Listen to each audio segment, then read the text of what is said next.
All right, let's get to read on the list with Heritage Foundation senior fellow Mike Gonzalez. Mike, when you think about it, when they say all options are on the table, what's obviously implied is including military intervention. Now, I've talked to many people who are nervous if it's just American military intervention without the Colombians, without maybe the Brazilians, that we're setting ourselves up for a disaster. What do you think? Well, that's been said from the beginning, and obviously in a situation such as this, any U.S. government is going to say, all the options are on the table. I would imagine even the Obama administration would have said something like that. I'm not sure that that is being actively considered. Now, I heard your report. Things are moving really, really fast now. The meeting between Acting Secretary Shanahan and Secretary Pompeo and Tom Bolton was a planning meeting, was also a decision meeting. And now Pompeo is headed to the White House to talk with the president. So things are moving really fast. Obviously, the preferable option here is for Venezuela to be liberated by Venezuelans. You have to understand Putin's mindset. Putin is a disruptor who wants to disrupt America's aims around the world. Syria is not an exception. It's not a coincidence.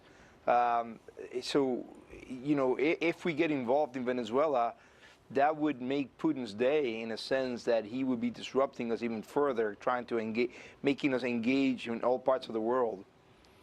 So, do you think that if this were to drag on, another week, it can't, right? I mean, you can't have one demonstration after another, uninterrupted.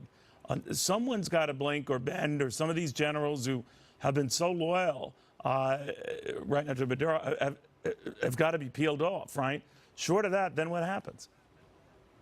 Well, they're not so loyal. Let's not forget the Defense Secretary Padrino has had conversations with Guaido's entourage. That Right. We know that from the Wall Street Journal. Maduro himself had a plane on the tarmac ready to take him and his family, whisk him off to Havana, until the Kremlin intervened and called them and said, no, you're not going anywhere, you're staying put. We know this because Secretary Pompeo told us, and Ambassador Elliot Abrams told us as well.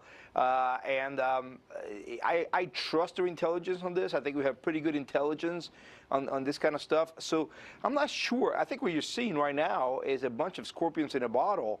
Maduro is looking at his top brass, and they're looking at him, and they're saying, who's going to stab whom in the back first? He was ready to leave on Monday. They're ready to deal with Guaido.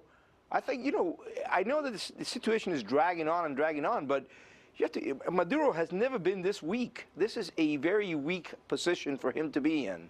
Yeah, you got to watch the role of Russia, to your point. Mike Gonzalez, thank you very, very much.